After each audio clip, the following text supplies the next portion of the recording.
All right, so we left up here as the frog ate the caterpillar, and again, a lot of that energy is going to be used to power the cells in the frog, but some of that material of the caterpillar is going to be used to make more tissue for the frog. Some of it is going to come out as waste, right? And so that waste is now released into the atmosphere and decompose up to the atmosphere. I'm sorry, to the environment, and decomposers will break it down fully. But the majority of that energy is stored in the frog until it is killed by something else, right? Because something you're always, it's not a top dog, right? So frogs are going to be prey, and so when it dies through predation, if it dies through predation, a lot of that energy is going to get passed on. Again, on average, 10%. All right, so here's another, and the reason why I'm adding so many different, if you get it, that's great.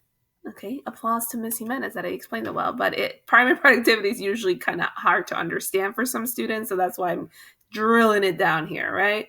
So, so the plant, right, we say has 100% of that energy, and so as the cow is eating the plant, again, 25% of that is getting stored in the tissue, 25% is being lost through respiration.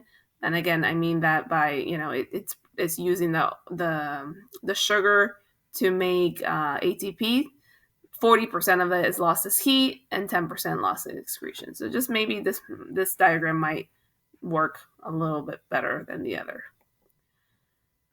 Okay, please make sure you watch. Please, please, please make sure you watch Mr. Anderson. He's been taping his lessons for a lot longer than I have, so he's pretty good at explaining things. He has these little fancy diagrams, so please make sure you listen to this. He'll talk about ecological pyramids. Well, basically, just different ways of viewing relationships in the ecosystem having to do with trophic levels. You have the pyramid of energy, pyramid of biomass, pyramid of numbers.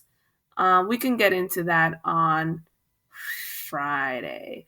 Hopefully, I will be teaching from home on Friday if I haven't gotten the test back.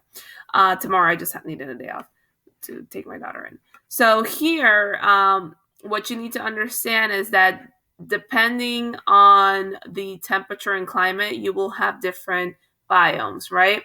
So different biomes are going to have different climates, different vegetation, and hence different animals, right?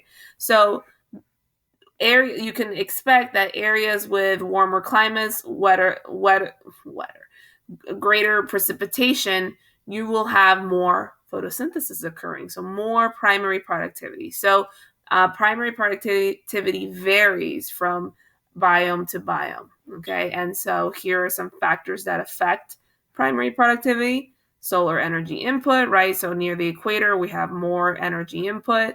Temperature, like I said, warmer, higher precipitation will have more biomass, more forests, and so greater primary productivity.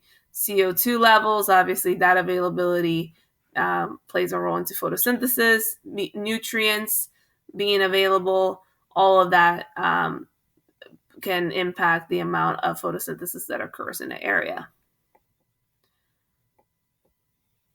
Right, so here is a different graphs, but you see here the open ocean. So here's net primary productivity. Notice how the open ocean doesn't really have much primary productivity, whereas algae beds and reefs have a whole bunch, and tropical rainforests have a whole bunch as well happening. And again, this middle column shows you how much primary productivity. Don't get it confused. This one just tells you the percentage of the Earth's surface.